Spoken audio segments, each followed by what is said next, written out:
সাধারণ মানুষের অসুবিধা হয়ে যাচ্ছে আর কি, এটাই। হ্যাঁ, ওটা তো আরোই বাড়ছে, অনেকই অসুবিধা মানুষের। হ্যাঁ হ্যাঁ, মাইনে তো ফিক্স, তার অনুযায়ী তো মানে আয়ের থেকে বেশি হয়ে যাচ্ছে। আমাদের তো রোজ বেরোতেই হবে, প্রত্যেকটা ভাড়াই বেড়ে গেছে। আজকে দেখছি আমাদের ওই ভেতরের ভাড়াটাও বেড়ে গেছে, রোজ অনেক বেশি এক্সট্রা খরচা, কি করব।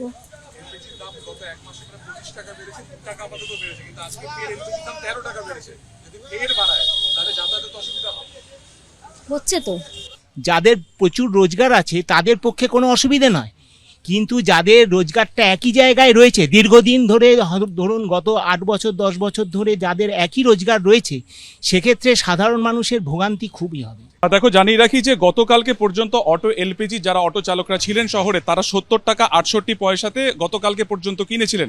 আজকে তারা যখন ফের এলপিজি তারা নিতে আসেন, তখন তারা দেখছেন যে 12 টাকা 28 পয়সা দাম বেড়ে গিয়েছে গতকালকে রাত্রি 12টার পর থেকে, এবং তার জেরে তাদেরকে 1 লিটার এলপিজির জন্য গুণাগার করতে হচ্ছে প্রায় 82 টাকা 96 পয়সা।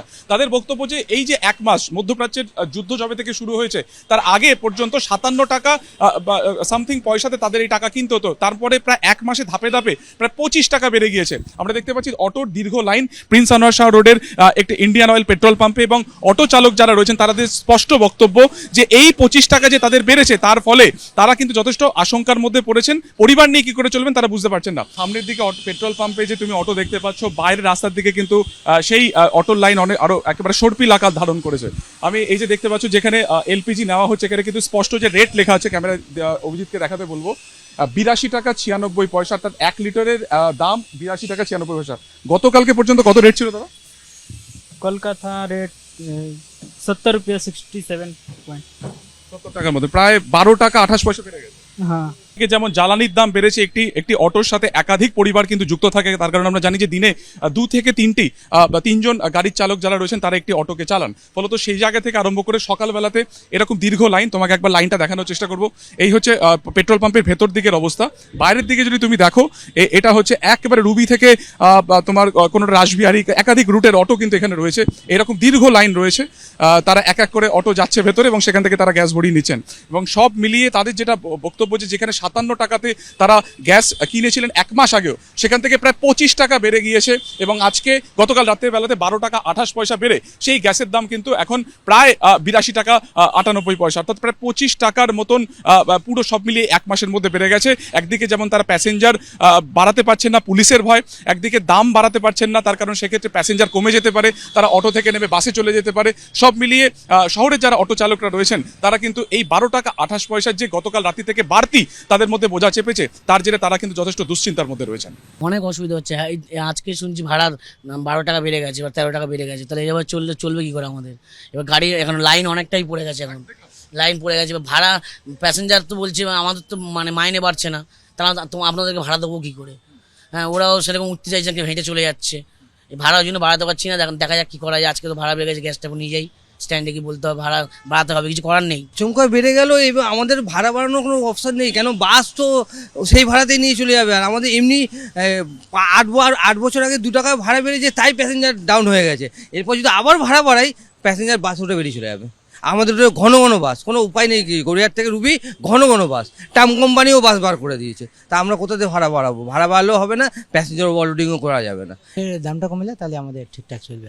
সম্ভাবনা আপাতত নেই, কারণ কমার্শিয়ালও তো বেড়ে গেছে, ফলত আপনারা যদি বাইরেও খান সেখানেও কিন্তু বেশি টাকা দিয়ে আপনাকে খেতে হচ্ছে। তো রুটি কিনতাম 4 টাকা করে, এখন সেই রুটি 5 টাকা করে। তারপরে হোটেলে খেতে গেলাম 40 টাকা সবজি ভাত, সেটা এখন 50 টাকা করে দিয়েছে। দেখো, আমরা এই মুহূর্তে মহামায়াতলার একটি এলপিজি পেট্রোল পাম্পে এসেছি, এবং এইচপির এই পেট্রোল পাম্পে কিন্তু দাম বেড়েছে, এবং সেখানে দাম বেড়ে 82 টাকা 38 পয়সা, অর্থাৎ ইন্ডিয়ান অয়েলে যেখানে 82 টাকা 96 পয়সা, সেখান থেকে মাত্র 3 পয়সা কম রয়েছে। এখানে কিন্তু একই রকমভাবে এখানেও কিন্তু অটোর দীর্ঘ লাইন রয়েছে, এবং অটো চালক যারা রয়েছেন তারা স্পষ্টত বলছেন যে 57 টাকা থেকে 1 মাসের মধ্যে যেভাবে 25 টাকা ধাপে ধাপে বেড়েছে, তাতে গতকালকে 12 টাকা 28 পয়সা এক লাফে বেড়ে যাওয়াতে তারা কিন্তু সমস্যার মধ্যে পড়ছেন। সরাসরি কথা বলে নেবো। এই রুটের তো বিভিন্ন জায়গার ইতিমধ্যে দাম বাড়িয়েছে, আপনারা কি ভাড়া বাড়াচ্ছেন? ভাড়া না বাড়ালে এই মুহূর্তে খুব অসুবিধার মধ্যে মানে এই অটো চালকরা পড়বে।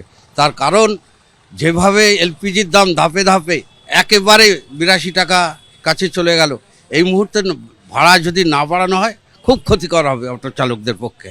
এই মুহূর্তে মহামায়াতলা বা অন্যদিকে যে সমস্ত রুট রয়েছে ইতিমধ্যে 4 থেকে 5 টাকা ভাড়া বাড়ানো হয়েছে, তার মধ্যে 12 টাকা 28 পয়সা বেড়ে যাওয়া, তাতে তো ভাড়া আরো বাড়বে।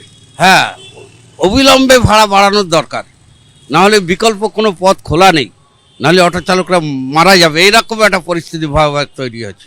একদিকে কমার্শিয়াল গ্যাসের দাম বেড়ে গেছে গতকালকে প্রায় 218 টাকা, তার মধ্যে এলপিজি অটোরও দাম বেড়ে যাচ্ছে। না ভাড়া তো বাড়াতে হবে, না ভাড়া বাড়ালে এই 1.5-2 ঘন্টা আমরা লাইনে দাঁড়িয়ে আছি, দাঁড়িয়ে থেকে গ্যাস ভরছি, পরে আবার ফের এখন সকাল থেকে ফের আজকে 13 টাকা কত পয়সা বাড়লো, এটা তো আমাদের পক্ষে অসম্ভব ব্যাপার। কারণ আমাদের গড়িয়া গড়িস্তান রুটে আমরা যা ভাড়া ছিল তাই ভাড়াই রেখেছি, আমরা সব রুটে বেড়েছে কিন্তু আমরা বাড়াইনি। এখন কি করবেন? এখন তো এখন যা এটা আমরা ইউনিয়নকে কাছে বলবো যে এটা একটু দেখার জন্য, কারণ এখন যা পরিস্থিতি, তো 13 টাকা করে লিটারে মানে পার ডে আমাদের 7 লিটার করে গ্যাস পড়ে, এবার 70-80 টাকা বেশি হয়ে গেল। এটা আস্তে আস্তে এক ধাপে বাড়লো, প্রথমে বাড়লো 7 টাকা, তারপরে বাড়লো 5 টাকা, এখন বাড়লো আবার এই 12 টাকা কত পয়সা। আমাদের কিছু কি করবো আমরা? আমাদের কিছু করবো মানে গ্যাস না হলে তো গাড়ি চালানো যেতে পারবো না, এদিকে ভাড়া বাড়ানো যাচ্ছে না। গ্যাসের দাম বাড়লে কিভাবে গাড়ি চালাবো বলুন? এইভাবে তো গাড়ি চালানো যায় না, সমস্যা দাঁড়িয়ে যাচ্ছে, ফ্যামিলির ঝামেলা লেগে যাচ্ছে, পয়সা বাড়িতে ঠিকঠাক দিতে পারছি না। আর এই 1 মাসের মধ্যে কোথায় গিয়ে দাঁড়িয়েছে, আকাশ পাতাল হয়ে গেছে গ্যাসের দাম। যখন এই ক্রাইসিস শুরু হলো তারপর থেকে এই পর্যন্ত 30 টাকার বেশি গ্যাসের দাম বেড়ে গেছে। আমরা ভাড়াও বাড়াতে পারছি না, আমরা কি করে চলবো? আমরা এইভাবে তো না খেয়ে আর দিনের পর দিন 6 ঘন্টা 8 ঘন্টা 10 ঘন্টা 12 ঘন্টা করে আমাদের লাইন দিয়ে গ্যাস ভরতে হচ্ছে। কিছু করার নেই, আমাদের ভাড়া বাড়াতে হবে, বাধ্যতামূলক ভাড়া বাড়াতে হবে, কিন্তু প্যাসেঞ্জার তো শুনতে চায় না। এবার আমাদেরকে 5 জনও নিতে দেয় না, 5 জন নিলেই পুলিশ কেস দিয়ে দিচ্ছে, ওভারলোডিংয়ে 10,000 টাকা ফাইন। তা বাধ্যতামূলক যখন প্যাসেঞ্জার লিমিটেড করেছে তাহলে তো ভাড়া বাড়াতেই হবে। এবার ভাড়া না বাড়াতে পারলে কিছু করার নেই, অটো বন্ধ রাখতে হবে। ঘন্টাখানিক দিয়ে লাইন দিয়ে দাঁড়িয়ে আছি, 1 ঘন্টা। এই যে এখন সকালবেলা তো আপনাদের প্যাসেঞ্জার নিয়ে যাওয়ার সময়, এখন অটোর লাইন দিতে হচ্ছে, দামও বেড়ে গেছে, সব মিলিয়ে তো একটা ক্ষতি। তো ক্ষতি হবেই তো, কি করব, কিছু করার নেই। আমাদের তো পেট আছে, সংসার আছে, তাদের জন্য তো এটা কিছু করতে হবে। আস্তে আস্তে মরে যাওয়ার একটা পরিকল্পনা করা হচ্ছে, মারার পরিকল্পনা করা হচ্ছে। কারণ ব্যাপার হচ্ছে এই একটা অটোর উপরে একটা ফ্যামিলি 4-5 জন 6 জন ফ্যামিলি চলে। দিনের পর দিন এই গ্যাসের দাম বাড়লে, তারপরে এখন বর্তমান বাজারের যা পরিস্থিতি, তাতে করে মানুষের বাঁচার আশা খুব কম। 12 টাকার মধ্যে গ্যাস দাম বেড়ে গেছে আমাদের, এই জন্য খুব অসুবিধার মধ্যে পড়ছি। এখন আমরা কি করবো বলুন, কিছু বুঝতে পারছি না।